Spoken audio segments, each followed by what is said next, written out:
Gloire et louange à toi, Seigneur Jésus. Gloire et louange à toi, Seigneur Jésus. Le Verbe s'est fait chair, il a habité parmi nous, et nous avons vu sa gloire. Gloire et louange à toi, Seigneur Jésus. Le Seigneur soit avec vous. Évangile de Jésus-Christ selon saint Luc. En ce temps-là, l'ange Gabriel fut envoyé par Dieu dans une ville de Galilée, appelée Nazareth, à une jeune fille vierge, accordée en mariage à un homme de la maison de David, appelé Joseph. Et le nom de la jeune fille était Marie. L'ange entra chez elle et dit, « Je te salue, comblée de grâce, le Seigneur est avec toi. » À cette parole, elle fut toute bouleversée, et elle se demandait ce que pouvait signifier cette salutation. L'ange lui dit alors, « Sois sans crainte, Marie, car tu as trouvé grâce auprès de Dieu. Voici que tu vas concevoir et enfanter un fils. Tu lui donneras le nom de Jésus. Il sera grand, il sera appelé Fils du Très-Haut. Le Seigneur Dieu lui donnera le trône de David son père. Il régnera pour toujours sur la maison de Jacob, et son règne n'aura pas de fin. » Marie dit à l'ange, « Comment cela va-t-il se faire, puisque je ne connais pas d'homme? » L'ange lui répondit, « L'Esprit Saint viendra sur toi, et la puissance du Très-Haut te prendra sous son ombre. C'est pourquoi celui qui va naître sera saint. Il sera appelé Fils de Dieu. Or, voici que, dans sa vieillesse, Élisabeth, ta parente, a conçu elle aussi un fils, et en est à son 6e mois, alors que l'on appelait la femme stérile, car rien n'est impossible à Dieu. » Marie dit alors, « Voici la servante du Seigneur, que tout m'advienne selon ta parole. » Alors l'ange la quitta.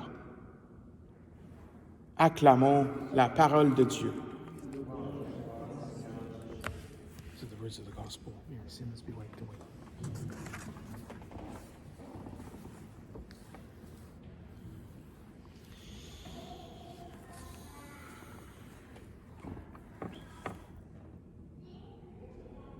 L'ange du Seigneur apporta l'annonce à Marie, et elle conçut du Saint-Esprit.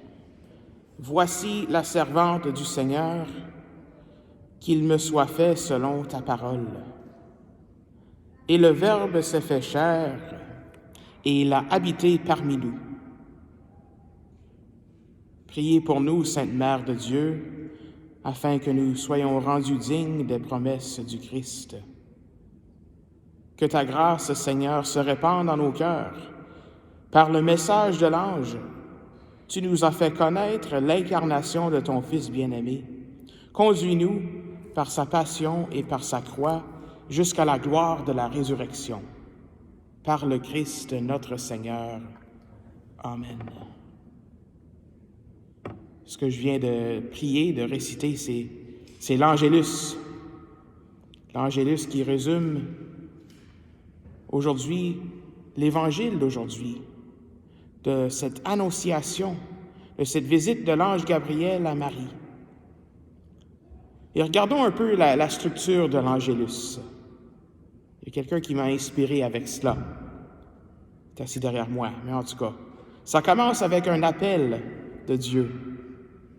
Et ça, c'est important. C'est toujours Dieu qui commence. C'est Dieu qui fait l'initiative dans nos vies. C'est Dieu qui nous cherche. On pense souvent que c'est nous qui doit chercher Dieu, qui doit travailler fort pour chercher Dieu, mais en fin de compte, c'est Dieu qui prend l'initiative pour nous chercher, pour nous trouver.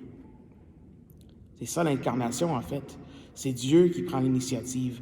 C'est Dieu qui commande à l'ange Gabriel d'aller voir Marie. Marie ne s'attendait pas de voir l'ange ce jour-là. Elle ne s'est pas réveillée le matin pour dire « Ah, aujourd'hui c'est la journée que ça va se passer ». Non, c'est l'ange qui est arrivé à ses portes.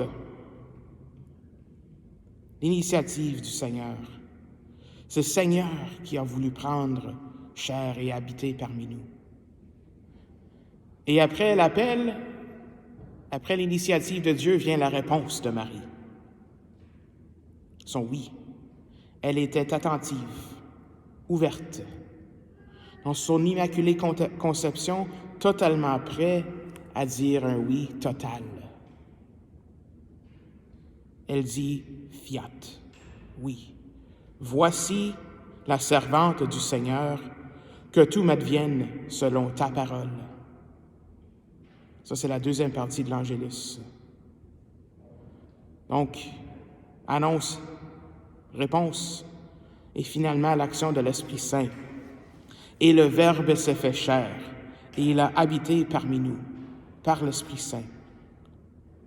Et Marie, après cet événement, ira voir sa cousine Élisabeth pour la servir.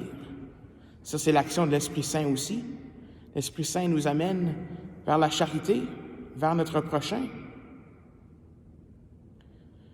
Et je dirais que l'Angélus, cette prière de l'Angélus résume tout, en effet.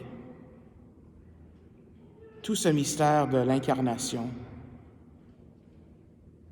qui est important, pas juste important, mais essentiel, qui est notre salut. Et donc, il y a une dynamique avec l'Annonciation. C'est une annonce, et cette annonce du Seigneur engendre en nous une réponse. On répond oui ou non. Et ensuite, l'Esprit Saint agit. Dieu agit dans notre vie. Et c'est cette même dynamique qui s'appliquait dans la vie de Zacharie aussi. Donc, l'Annonciation qu'on a lue aujourd'hui, c'est relié à ce qui vient dans les versets précédents, dans ce que l'ange Gabriel va dire à Zacharie, qui sera le père de Jean le Baptiste. Mais il y a des différences. L'annonce à Zacharie sera dans le temple de Jérusalem, tandis qu'à Marie, ce sera dans un tout petit village. L'annonce à Zacharie était à une heure fixe pendant une liturgie. Mais chez Marie, on n'a pas une heure fixe. On ne sait pas à quelle heure que c'est arrivé. L'annonce à Zacharie se fait à un prêtre, un professionnel, si tu veux, de la religion. Tandis que chez Marie, c'est chez une jeune fille. Mais l'annonce à Marie est plus grande. Elle est plus importante que celle de Zacharie. Tout cela pour montrer que le Seigneur élève les humbles. Le Seigneur choisit tout le monde, même les tout-petits, et surtout les tout-petits. C'est cela que Marie va dire dans son Magnificat. Il élève les humbles. Alors, tout ça pour dire que cette dynamique de l'Annonciation, cette initiative de Dieu, la réponse, et ensuite l'œuvre de l'Esprit, qui est pareil chez les deux, ça s'applique à nous aussi. Peu importe notre état de vie, peu importe où nous sommes, le Seigneur prend toujours une initiative dans nos vies. Il nous demande une réponse et il nous donne l'Esprit Saint pour achever ce qu'il a commencé. Alors, retournons à cette prière de l'Angélus.